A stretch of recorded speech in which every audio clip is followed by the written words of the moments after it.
Hello everyone. So today we will discuss Ampere's circuital law. This law is applicable only for closed circuit. जो भी close circuit होता है जिस पे current flow करती है उसी के लिए ये लॉ क्या होगा, एप्लीकेबल होगा। और जब हम ये लॉ पढ़ लेंगे, इससे रिलेटेड एक्सप्रेशन पढ़ लेंगे, देन उसके बाद इसके एप्लीकेशंस पढ़ेंगे हम 3, जिससे हम एम्पियर सर्किटल लॉ की हेल्प से मैग्नेटिक फील्ड निकालेंगे। ठीक है, तो सबसे पहले हम यहाँ पे समझ लेते हैं कि what is Ampere's circuital law. Ampere's circuital law क्या बोलता है? The close line integral of magnetic field through any close circuit is equals to the mu naught times the total current threading the closed circuit. इसको हम कैसे लिखेंगे?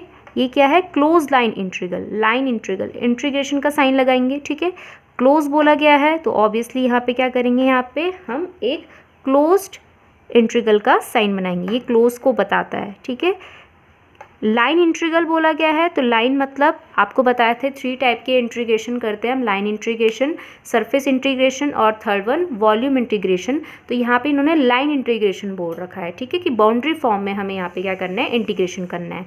किसका integration करना है? Magnetic field, B.dl। So the close line integration of magnetic field किसके equal होगा? Mu naught absolute permeability of free space, mu naught time the total current threading the circuit, mu naught I. तो यहाँ पे एक word आ रहा है threading. ये threading है क्या?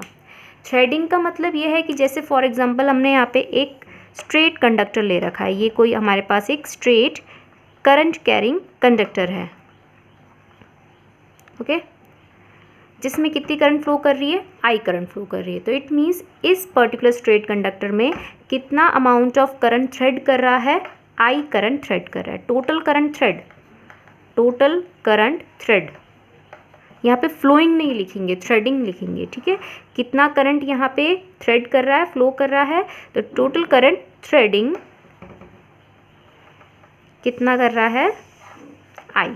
ओके, लेकिन बाय चांस अगर हमने इस पर्टिकुलर स्ट्रेट कंडक्टर को इस तरीके से कॉइल की फॉर्म में कर दिया, ठीक है, अब मान के चल लेते हैं इस कॉइल में 1 2 3 4 5 6 7 8, ठीक है, 8 टर्न्स हैं। मतलब टोटल नंबर ऑफ टर्न्स कितने हैं इसमें? नंबर ऑफ टर्न्स हैं 8। तो और इसमें करंट फ्लो कर रही है और आपको बताना है कि इसमें कितनी करंट थ्रेड कर रही है, टोटल करंट थ्रेडिंग। अब अगर आपसे पूछेगा कि टोटल करंट कितना थ्रेड कर रही है, टोटल करंट थ्रेडिंग, क्योंकि अब करंट यहाँ पे स्ट्रेट नहीं फ्लो कर रही है बल्कि कैसे फ्लो कर रही है? कर्ल फॉर्म में, इस तरीके से स्प्रिंग फॉर्म में फ्लो करते हुए जा रही है, स्ट्रेट नहीं फ्लो कर रही है। तो टोटल करंट थ्रेडिंग किसके इक्वल आएगा यहाँ पे? जितने नंबर ऑफ टर्न्स होंगे इनटू आई, और n के बदले हम यहाँ पे क्या लिख सकते हैं? 8i भी लिख सकते हैं। तो इट मीन्स टोटल करंट कितना यहाँ पे थ्रेड कर रही है? 8 इंटू आई। तो एम्पियर सर्किटल लॉ यही कहता है कि जो भी उस पर्टिकुलर क्लोज सर्किट में से जितना भी मैग्नेटिक फील्ड निकल रहा है उसका अगर हम क्लोज लाइन इंटीग्रेशन करें तो वो किसके इक्वल निकल के आता है? म्यू नॉट टाइम्स दी जितना उस सर्किट से करंट थ्रेड कर रही है उसके इक्वल निकल के आता है। तो यहाँ पे आपको याद रखना है कि एम्पियर सर्किटल लॉ में किसके किसके बीच में रिलेशन है? मैग्नेटिक फील्ड और करंट के बीच में रिलेशन है। और मैग्नेटिक फील्ड और करंट के बीच में रिलेशन, एक मैंने आपको रूल बताया था, राइट हैंड थंब रूल, वो भी इसी पर्टिकुलर रिलेशन को बताता है। Thumb represents the direction of flow of current and the curl of finger represent the direction of magnetic field, और इसको हम वाइस वर्सा भी कर सकते हैं। तो इसी के चलते हम आगे अब अपना एप्लीकेशन स्टार्ट करते हैं। और आपको पता है डॉट प्रोडक्ट किस में खुलता है?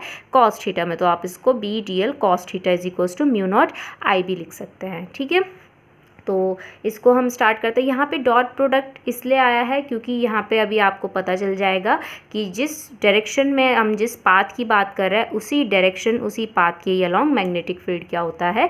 ज़्यादा होता है। तो आपको B.dl is equals to mu naught I और इसका क्लोज इंटीग्रेशन आपको याद रखना है, ये पूरा का पूरा लॉ। अब इसका फर्स्ट एप्लीकेशन स्टार्ट करते हैं। तो हम यहाँ पे इसका फर्स्ट एप्लीकेशन कर रहे हैं। फर्स्ट एप्लीकेशन में हमें एम्पियर सर्किटल लॉ की हेल्प से मैग्नेटिक फील्ड निकालना है। किसके लिए? Infinite straight current carrying conductor. Straight current carrying conductor हमने कैसे ले रखा है? ये इनफाइनाइट का मतलब जिसकी लेंथ बहुत ही ज़्यादा है, इनफाइनाइट है।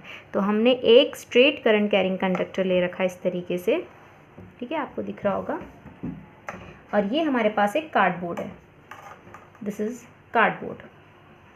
आपने 10th क्लास में एक्सपेरिमेंट देखा भी होगा और पढ़ा भी होगा इसके बारे में कि एक कार्डबोर्ड है और उसके आर पार हमने एक स्ट्रेट करंट कैरिंग कंडक्टर निकाल रखा है जिसमें जो करंट फ्लो कर रहा है वो फ्लो कर रहा है, ये एक्स मान लेते हैं और इसे वाई मान लेते हैं। तो ये करंट फ्लो कर रहा है नीचे से ऊपर की तरफ, ठीक है। So from right hand thumb rule के अकॉर्डिंग, तो करंट जब ऊपर की तरफ फ्लो कर रहा है तो जो यहाँ पे कर्ल है वो कैसा बनेगा? यहाँ पे एंटी क्लॉकवाइज डायरेक्शन में। तो जो कर्ल बनेगा वो कैसा बनेगा? एंटी क्लॉकवाइज डायरेक्शन में। ये सेंटर ओ मान लेते हैं इसका,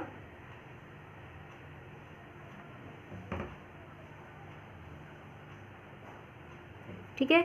और इसी के ही अलोंग ये हमारे पास क्या है? Close path. तो इसी क्लोज पाथ के अलोंग हमें क्या निकालना है? मैग्नेटिक फील्ड, जो कि किसका मैग्नेटिक फील्ड है? इस करंट कैरिंग स्ट्रेट कंडक्टर का, ठीक है।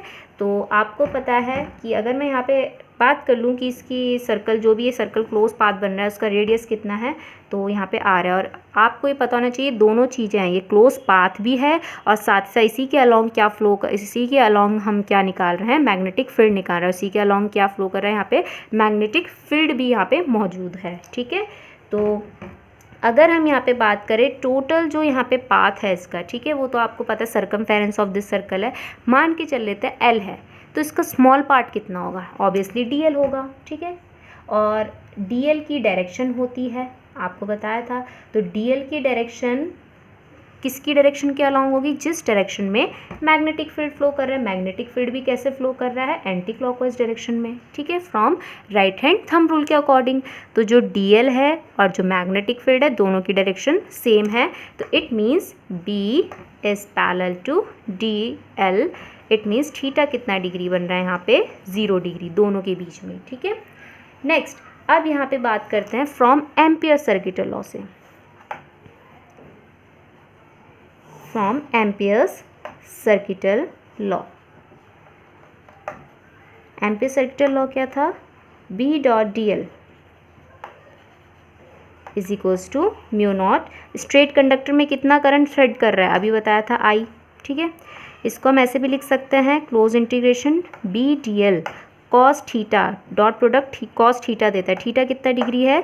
0 degree, because B is along D L. Cos 0 degree कितना होता है? 1, तो 1 लिखने की ज़रूरत नहीं है। और ये जो हमारे पास इंटीग्रेशन है, क्लोज इंटीग्रेशन बी, तो यहाँ पे ऑल अराउंड हमेशा यहाँ पे कांस्टेंट ही रहेगा, उसकी वैल्यू चेंज नहीं हो रही है इसी पाथ के अलोंग। तो इंटीग्रेशन किसका होगा अंदर जाके? इस डी एल का होगा। इंटीग्रेशन का साइन बिल्कुल आपको ऐसे ही बनाना है। ये इंटीग्रेशन डीएल, इसका मतलब क्या है कि हमें इस पूरे पाथ का इंटीग्रेशन करना है। ये पाथ क्या है? Circumference of this circle, and circumference of this circle कितना है? 2 पाई आर है। मल्टीप्लाई लगाएंगे 2 पाई आर म्यू नॉट आई। हमें मैग्नेटिक फील्ड निकालना है तो 2 पाई आर को नीचे भेज देंगे, तो B is equals to mu naught I upon 2 pi R. एक चीज़ आपको मैंने बताया था, आप चाहे इससे ऐसे भी लर्न कर सकते हैं, लेकिन आपको मैंने बताया था जितने भी फॉर्मूले हमें म्यू नॉट अपॉन 4 पाई की फॉर्म में ही निकालना है, क्योंकि न्यूमेरिकल्स करने में फिर आसानी हो जाती है। म्यू नॉट अपॉन 4 पाई के बदले हम 10⁻⁷ भी रख सकते हैं। तो अगर मैं यहाँ पे मल्टीप्लाई 2 न्यूमरेटर के साथ भी डिनोमिनेटर के साथ भी कराऊँ तो ये फॉर्मूला ऐसा बन जाएगा, म्यू नॉट अपॉन ये 2 पाई है तो ये क्या हो जाएगा? 2 मल्टीप्लाई करके 4 पाई बन जाएगा, ठीक है।